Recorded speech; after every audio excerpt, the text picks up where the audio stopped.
साधना विलास गवळी. तुम्ही आले कुठून? सिन्नरहून दर्शनाला वज्रेश्वरीच्या दर्शनासाठी पायी आलेलो आहे. पालखीसोबत? पालखीसोबत. बरं, आई वज्रेश्वरी देवीचं जसं हे मूर्ती आहे तिथं, तर तुमच्या सिन्नरला देखील हो तशीच मूर्ती आहे गावठ्यावर. गावठ्यावरती काय पत्ता सांगता येईल तिथला? पत्ता म्हणजे त्यांचं नाव काय? हां, भोई गल्ली. राजे करंदळ यांच्या इथे मंदिर आहे. वज्रेश्वरी आईचं गावठा म्हणून.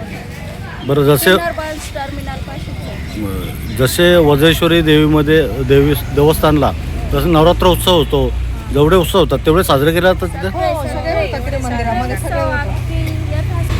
तुम्ही आले इथं का संस्थांनी तुमची काय व्यवस्था केली पाण्याची, राहण्याची? राहायला म्हणजे आम्ही आमची दरवर्षी राहण्याची सोय होती आमची.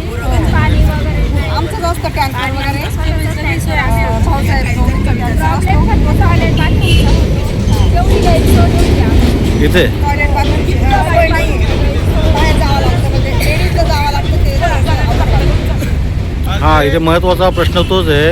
इथे सार्वजनिक शौचालय नाही, महिलांसाठी शौचालय नाही. बरं, तुम्ही प्रॉब्लेम सोय झाली पाहिजे. सोय झाली पाहिजे. कसं पब्लिक वाढत चालते ना. वाढत चालते. आता साधारणतः किती लोक येतात? आता जवळ साधारण आता आमच्यामध्ये 400 नाही 200 लोक आहेत. 200-250 आले. 200-250 लोक. धरूनच घ्या आरामशीर. बरोबर. तर तुम्ही काय वर्गणीवर काढता का येताना? हो आम्ही म्हणजे आमच्या सहकुशीने आम्ही 1200-1300 ज्याला जी पावती कोणी 3000 काढतं, कोणी म्हणजे ज्याची आईमध्ये तशीच काढतात. म्हणजे वज्रेश्वरी आईवर तुमची भक्ती आहे, त्या भक्तीनुसार तुम्ही तिथून चालत येता. चालत येतात. आणि इथून काय नैवेद्य वगैरे घेऊन जाता का तिथं? मग फक्त तिथं दर्शन करतो, पेढे वगैरे प्रसाद म्हणून घेऊन जातो. घेऊन जाता. धन्यवाद ताई, धन्यवाद. नमस्कार, मी मिलिंद कांबळे. मी आहे आता आमच्या वज्रेश्वरीमध्ये, भारतातलं प्रसिद्ध असं तीर्थक्षेत्र असलेल्या वज्रेश्वरीमध्ये. बऱ्याच वेळेला आपण पाहत असाल मुंबई, ठाणे किंवा भारतातल्या इतर भागातून शिर्डीला पालखी येत असते. साईबाबांच्या शिर्डीला असंख्य पालख्या येत असतात. पण आमचं वज्रेश्वरी असं एक ठिकाण आहे की वज्रेश्वरीमध्ये महाराष्ट्रातून पालख्या येत असतात. बहुधा कोणाला कोणी दाखवत नाही टी व्हीवरती, कोणाला माहीत नाही, अशी परिस्थिती आहे. तर विठ्ठल वरंदळ हे सिन्नर आवटे सिन्नर गावठा सिन्नर गावचे रहिवासी आहेत.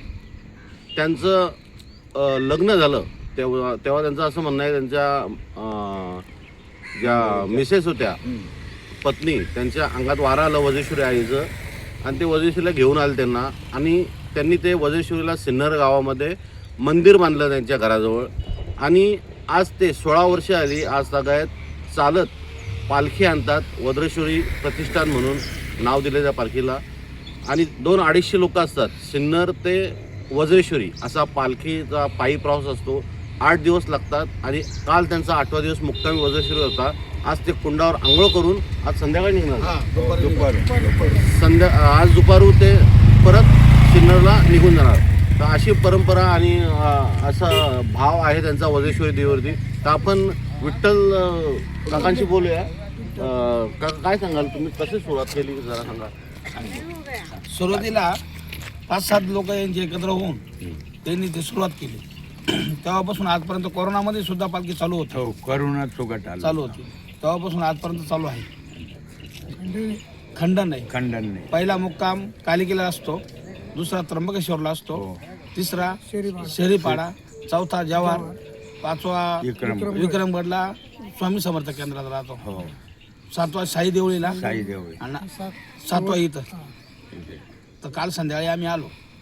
आज सकाळी परत भंडारा करू निघणार. मग 200-250 लोक असतात. 7-8-10-12 गाड्या असतात. टँकर असतो पाण्याचा संघच टँकर राहतो. किराणा बाजार सर्व तिथून भरला जातो.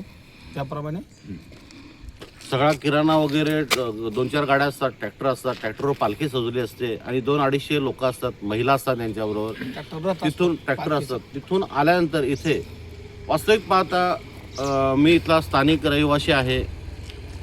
इथल्या श्री वज्रेश्वरी योगिनी देवी संस्थांनी ह्या एवढ्या लांबून येणाऱ्या भाविकांची काहीतरी व्यवस्था करायला पाहिजे. मी त्यांना सहज विचारलं, तुमची इथं कोण दखल घेतं का, संस्थान किंवा कोण? पण ते म्हटले आम्ही एका प्रायव्हेट पार्किंगमध्ये राहतो, तिथलेच पार्किंगवाले आम्हाला शीतल गेस्ट हाऊस म्हणून नाव सांगितलं यांनी, तिथलेच पार्किंगवाले आम्हाला काहीतरी शिधा म्हणून 200-250 रुपये देतात, काहीतरी परंपरेनुसार देतात ते. आज ते बाबा वारले म्हटले, त्या महिलांनी आम्हाला दिलं. पण ह्या वज्रेश्वरी योगिनदेवी संस्थांनी ह्या भाविकांची, एवढ्या लांबून येणाऱ्या भाविकांची काहीतरी व्यवस्था निदान करावी, पाण्याची, राहण्याची किंवा जेवणाच्या अपेक्षेने ते येतच नाहीत, पण राहण्याची जरी व्यवस्था केली तर असं उघड्यावर त्यांना पार्किंगमध्ये झोपावं लागणार नाही. बऱ्याच ठिकाणी पालख्या जातात, शिर्डीत जातात, त्यांना तंबू वगैरे ठोकरून दिले जातात, त्यांचा दर्शनाला पहिला नंबर देतात, त्यांना त्यांचा अध्यक्ष असतो त्यांना मानाची शाल वगैरे दिली जाते. असा कोणताही त्यांचा सत्कार आज तकायत केला का? नाही केला. पण माझी अशी इच्छा आहे, तुम्ही एवढा लांबून येतात, देव श्रद्धा आहे, अटळ श्रद्धा असणारे एवढे महाराष्ट्रात माणसं येतात, तर त्यांचा निदान जेवण नको, राहायला नको, त्यांची ती राहायला व्यवस्था करतात, पण निदान त्यांना बोलून आपल्या श्रीफळ तरी द्यावं किंवा स्वागत करावं, ही माझी इच्छा आहे. धन्यवाद. वज्रेश्वरी माता की जय, रेणुका माता की जय, कालिका माता की जय.